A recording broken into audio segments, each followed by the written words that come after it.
गरमी सुरू झालेली आहे. घरच्या घरीच दही लावण्यासाठी एका टोपामध्ये 1 चमचाभर विरजण म्हणजे दही लावून घेतलेलं आहे. सर्व बाजूने त्याला व्यवस्थित लावलेलं आहे.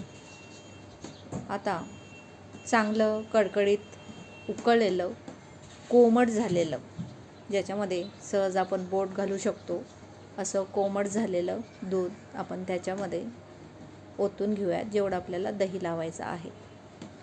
दही लावायच्या अगोदर आपण विरजण पूर्ण भांड्याला लावून घेतलं आणि मग त्याच्यामध्ये उकळून कोमट झालेलं दूध ओतून घेतलं. एकाच डिरेक्शनने मस्त ते मिक्स करून घ्यायचं चमच्याने आणि छान असं मिक्स झालं. आता मी हे दही संध्याकाळी लावून ठेवते, म्हणजे आपल्याला दुपारी ते खाता येतं. दुसऱ्या दिवशी सकाळीच ते छान असं तयार होतं.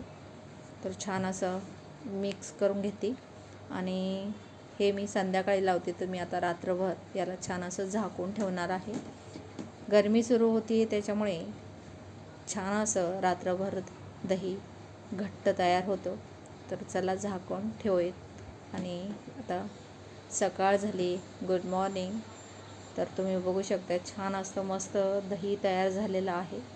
खूप असं घट्ट दही तयार झालेलं आणि हे आहे गाईच्या दुधाचं, म्हशीच्या दुधाचं नाही आहे. म्हशीच्या दुधाचं दही तर खूप जास्त घट्ट तयार होतं एकदम, आणि हे गाईच्या दुधाचं देखील तसंच घट्ट तयार झालेलं आहे.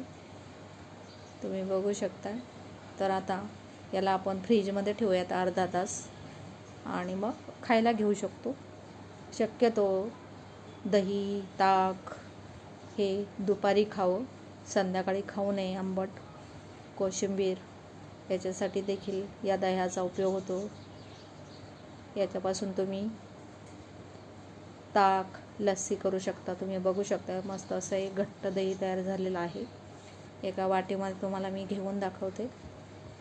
याच्यापासून तुम्ही छान अशी मलाईदार लस्सी बनवू शकता, श्रीखंड देखील बनवू शकता, ताक बनवू शकता, मसाला ताक, छाछ बनवू शकता. तर चला या उन्हाळ्यामध्ये नक्कीच या पद्धतीने घरच्या घरी तुम्ही सहज दही लावू शकता घट्ट असं. थँक्यू.